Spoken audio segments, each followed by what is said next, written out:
This is Jewish Prepper 1. I got in the mail today a very special book which has already been reviewed by Southern Prepper 1 and others. It's a book that I've had online for a number of years now, but it's the first time I got a hard copy. And I want to start by thanking Chris Parrott for sending that to me. It's a book which everyone recommends. It's free. You can download it for free. I'll give you the link for that.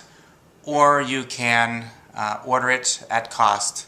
I recommend doing both.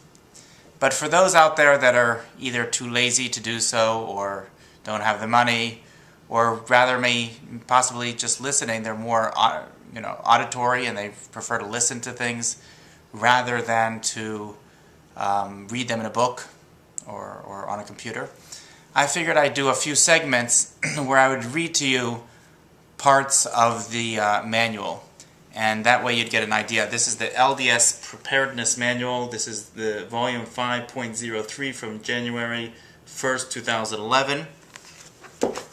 And if you want a copy of this, you can either download it from www.abysmal.com or you can order it from www.ldsavow.com. I'll have those links for you. I'm not going to go through it necessarily in order, and I'm not going to go through it necessarily, go through each thing, and I may be skipping around a little bit. There's a few reasons for that. One is that I'm trying to reach out, as always, to specifically the Jewish community as well as the general community. So not all of this is applicable to the Jewish community. And I'm going to start with things that I think are more applicable to us and good information for everyone. Let me know whether you enjoy this. Let me know whether this is something you think I should continue. If you are enjoying it, I'm happy to continue in the future with more segments. And I hope I'm doing a service for the prepper community. We're going to start on page 16. This is the Preparedness Test. It has a number 29 different questions to see whether or not you are prepared. And I'm going to go through those questions. Question number 1. Has your family rehearsed fire escape routes from your home? Yes or no? 2. Does your family know what to do before, during, and after an earthquake or other emergency situation? Yes or no? 3. Do you have heavy objects hanging over beds that can fall during an earthquake? Yes or no? 4. Do you have access to an operational flashlight in every occupied bedroom? Use of candles is not recommended unless you are sure that there is no leaking gas. Yes or no? 5. Do you keep your shoes near your bed to protect your feet against broken glass? Yes or no? 6. If a water line was ruptured during an earthquake, do you know how to shut off the main water line to your house? Yes or no? 7. Can this water valve be turned off by hand without the use of a tool? Yes or no? And a follow-up is, do you have the tool if one is needed? 8. Do you know where the main gas shutoff valve is to your house? Yes or no? 9.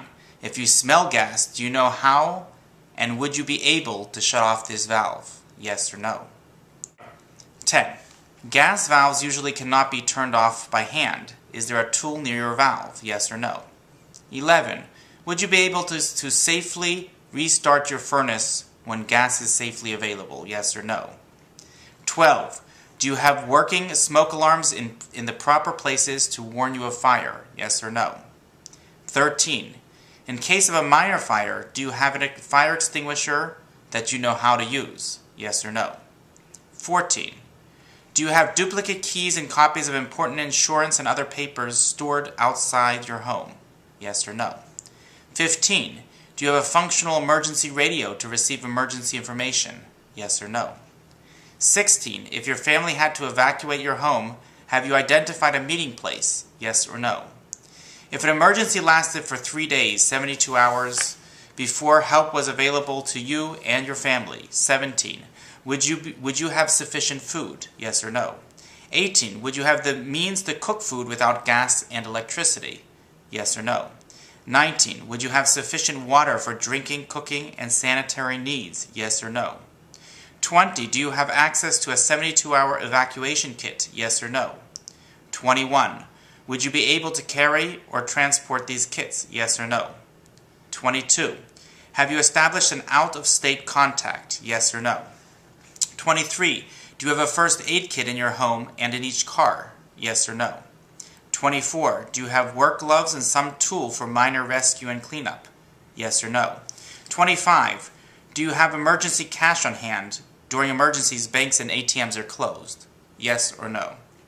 26. Without electricity and gas, do you have a way to heat at least part of your house? Yes or no? 27. If you need medications, do you have a month's supply on hand? Yes or no? 28. Do you have a plan for toilet facilities if there is an extended water shortage? Yes or no? And 29. Do you have a supply of food, clothing, and fuel where appropriate? For 6 months? For a year? Yes or no? These are all questions that need answers if you are to be safe in an emergency. If you answered no to any of them, it's now time to work on getting these items done. Now, of course, these can be adapted to different situations. Not all regions are prone for earthquake, but these are good ideas to go through for any type of emergency to make sure that you are prepared. This will be our first segment, and we'll continue on with others in the future. Thank you.